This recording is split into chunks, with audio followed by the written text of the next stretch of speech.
Okay, good afternoon everyone, and thank you for resuming promptly, almost at 3:30. We'd like to acknowledge the presence of our former president, Bharrat Jagdeo. Welcome. Session. We'll have a few remarks by Chairman of the Private Sector Commission, Ron Webb. To government, colleagues in the private sector, senior government people, we come to the end of 2 days of solid work. I'm sure everyone that's here and can think of the many nights and afternoons spent over the last, I think, 2 to 3 months, putting together the basic documentation and ideas that have been discussed over the last 2 days. What is very interesting is that during these pre-forum sessions, there's been total involvement by civic groups, the unions, the members of parliament on both sides, the private sector, and other agencies. I can speak for the Land Use Committee, which I was a member of, that at no time were there violently opposing views. There was a demand for a consensus. And I would like to congratulate the chairman of that group, along with the chairman of all the other groups, for a fantastic job. Very professional.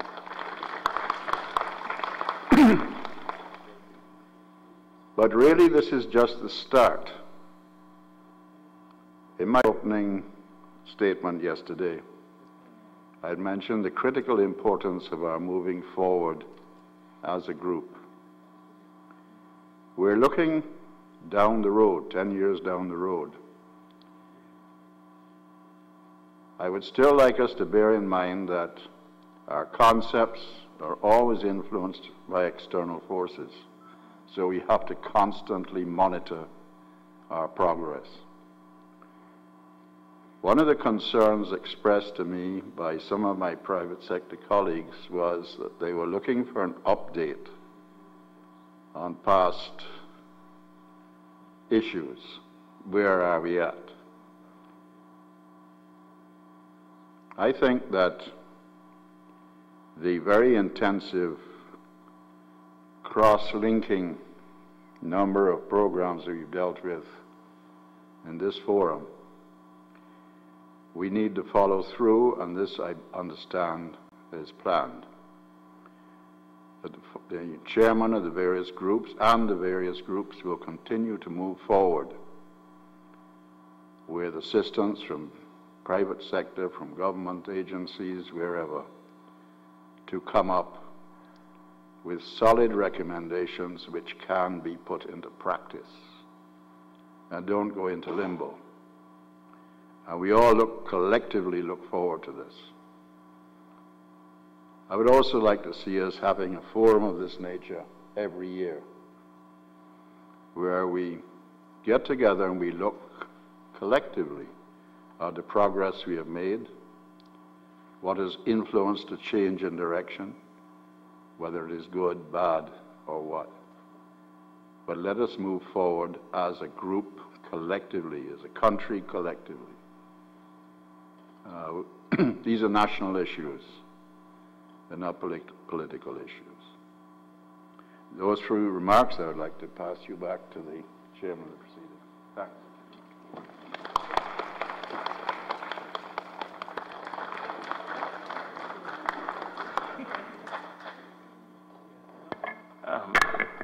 Well, thank you very much. I was hoping that I get a chance maybe to listen more. That's why I came here, but it's good to see so many familiar faces. I've had a chance to just visit 3 of the working groups since I came here, and I could see the depth of thought that went into much of the deliberations. However, I think that we, as the chairman mentioned, that nothing is static in this world, particularly economic policy making and economic development. And it's already established a million times that our future fortune would largely, economic fortune, would largely be linked to the rest of the world because of the open nature of our economy. A small economy like ours cannot drive the creation of wealth and prosperity to the extent that we have aspirations to. So we have to look to the external world as part of our market for the creation of wealth. And that world is changing rapidly, and many times our policymakers, not from the executive and the people who are in charge, because I know them, I know the Minister of Finance, and I know a lot of other people who are very, very familiar with this situation.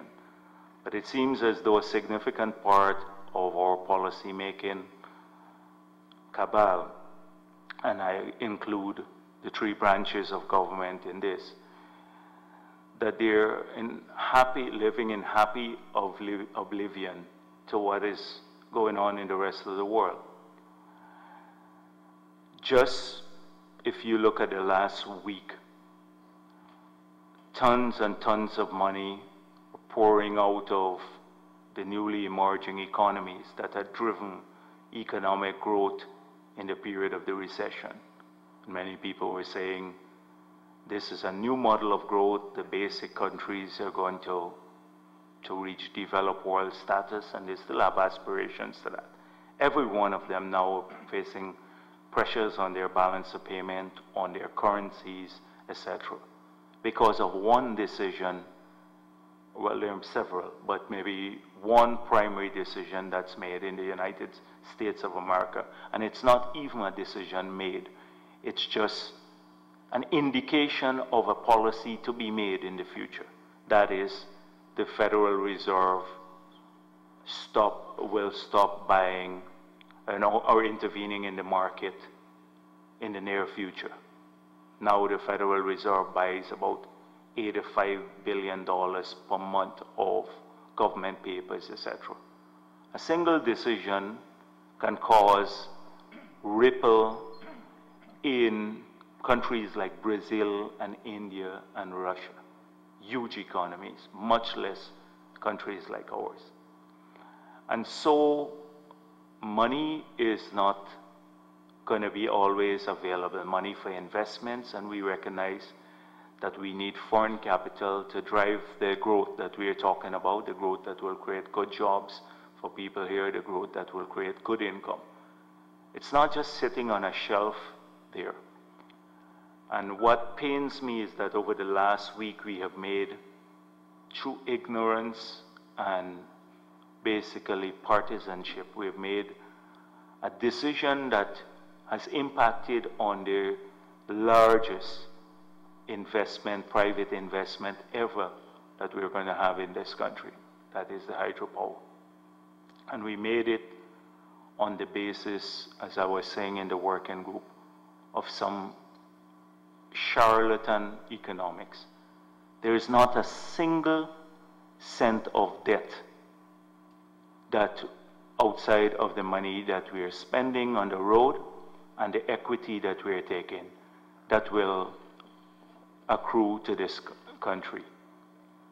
And yet we heard that it is the debt. We are worried about too high a debt, that's why we didn't approve the project. Christopher Ram said $2.2 billion of debt. Gaskin said $2.4 billion. Gulsaran said $600 odd million. Clive Thomas said $750 million of contingent liability. And he had it right, because it is a guarantee a guarantee just in case GPL can't make their payments. That's all it is. That the state says, if GPL can't make its payments, we're issuing a guarantee. That was all, not a single cent of debt. And this country, they killed the hydro on the basis of that. Now what signal, apart from the tremendous loss of the future, with Obama now pushing for a regulation of greenhouse gases, most likely there will be a carbon tax or a carbon trading system in the US. That if they push the prices up, you can add 5 cents per kilowatt hour easily to our cost of generating electricity. It's 19, 20 cents now. It gets up to 25 cents. We're buying from this hydro, in spite of the huge spending that they talk about, $800 million, at 11 cents. And then will come down lower. And after 20 years, it comes over to the government for free. How could that economics not register in people's minds?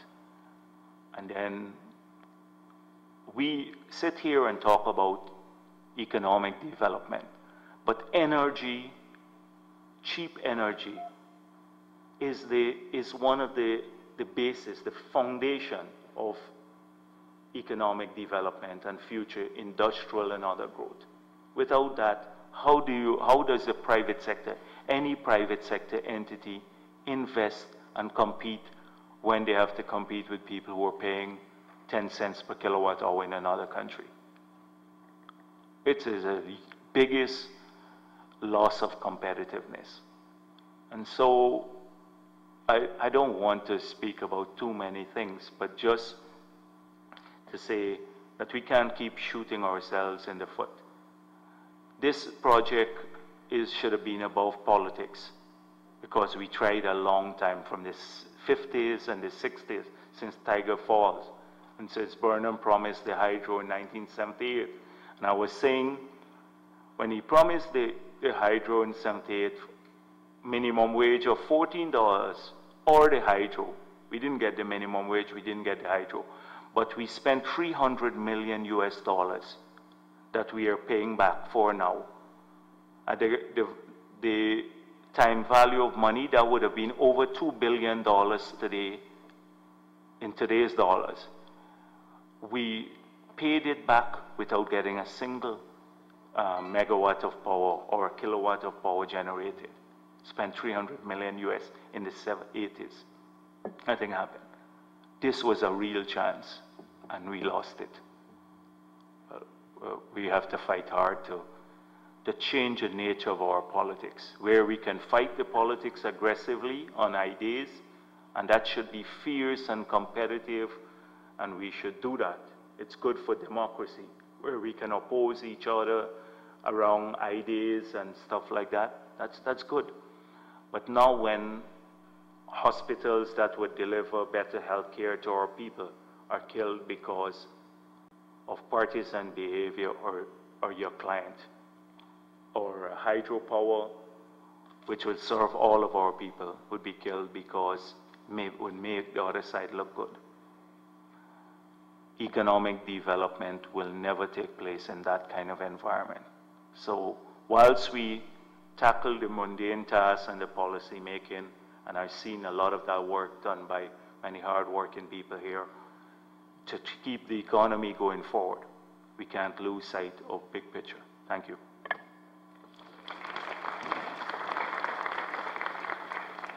Some remarks. Thank you very much. Leaders in the private sector, business. I did see some of our leaders in the trade unions, labor area. Ladies and gentlemen, I want to thank our past president for that intervention, which I think reflected a very sound grasp of the economic considerations that are relevant to us and a very articulate way of putting it forward and arguing for it. And I think I want to comment too on his position that we should argue strongly for ideas. But within that, or overarching that, we are arguing as Guyanese all, wanting the best for all of us Guyanese. I think that this presentation this year for me, I think I sensed somewhat of a different sentiment, which I welcome.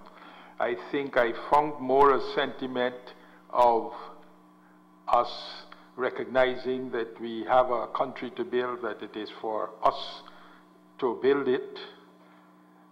But I'll argue still, I'll say again that we should move away from thinking that we don't have this and we don't have that. In many of those cases, the time is now for us to put in the road or to put in the new secondary school somewhere or the improved hospital. The time is now for us to do it. We are a young country, we are a developing country, and the time is now. It is our task to do these things, and we should not approach them with the attitudes that we don't have this, we don't have that. I think in all of this too, we should recognize that a model where we are maybe one family in a village of some 28,000, 30,000, we're one family among 7,000 there. And I think that is in line with what our past president was just saying. We have to be open to the rest of the world. We have to work with the rest of the world. We should know what is good for us, and we should be ready to partner with other people. I think we need to be nimble and flexible. That would be the characteristic of a small country like we are in the world, that we should be able to communicate more readily throughout our body politic or the country, so that we could change as circumstances change, even significantly on a weekly basis. We should be able to adjust and protect ourselves and take benefit of changes that come along. I think we'll all be looking forward to the output, which would be refined and made available in good time. And we can look to our Minister of Tourism, Industry and Commerce to present it at some time, to make it available to us in some time. Thank you very much. Our Minister of Tourism, Industry and Commerce, the Honorable Efren Ali. I want to thank former President Jagdeo for his presence and his kind contribution to the forum. And of course, he was the chair of the NCC under the first two presidential summit that we have outlined in the opening session. I want to also thank the Honorable Prime Minister for his strength of character in spending these 2 days with us and ensuring that he was integrally involved in the process. And I ask you to put your hands together for the Honorable Prime Minister. I want to thank also our Minister of Finance, who has always been committed to the task of improving our competitiveness and has always supported the work of the National Competitiveness Council and also the Project Steering Committee. For a matter of fact, he has an outstanding invitation to meet with the tourism group to discuss the incentives relating to the tourism sector. And he's reminded me on the opening day that that invitation still exists for the further discussion and refining. Right, Kit? So I want us to put our hands together for the Minister of Finance for his time. And of course, His Excellency President Don Ramatar, who has also committed a lot of his time over the last 2 days to being here. And in relation to the recommendations that came out of the report, he has asked to convey to the gathering that he has agreed that the review, implementation, and monitoring of various decisions and future work of the deliberation here would come under the NCC, which he chairs. So, Mike, I think that recommendation has been carried forward, and the President has asked that this be told to the participants. I want to thank all the CEOs, a lot of CEOs here, and I know how valuable your time is too, for your time spent here. The chair of the groups, I think they did a magnificent job some 3 months before this conference, and their work will continue long after the conference in working with the core group and pulling in additional resources as they may require. So definitely, Mr. Prime Minister, this document is going to be refined, circulated at the policy level, and further developed so that we can have the summary of all the recommendations shared among the participants as we move forward in building a competitive, viable Guyana, one that has an economic future that would meet the aspirations and imagination of all our people. Thank you very much. And for those of you who hinted to me that you wanted enough time to go to the television to look at the Warriors, you have so much time now. So let us hope to do us justice.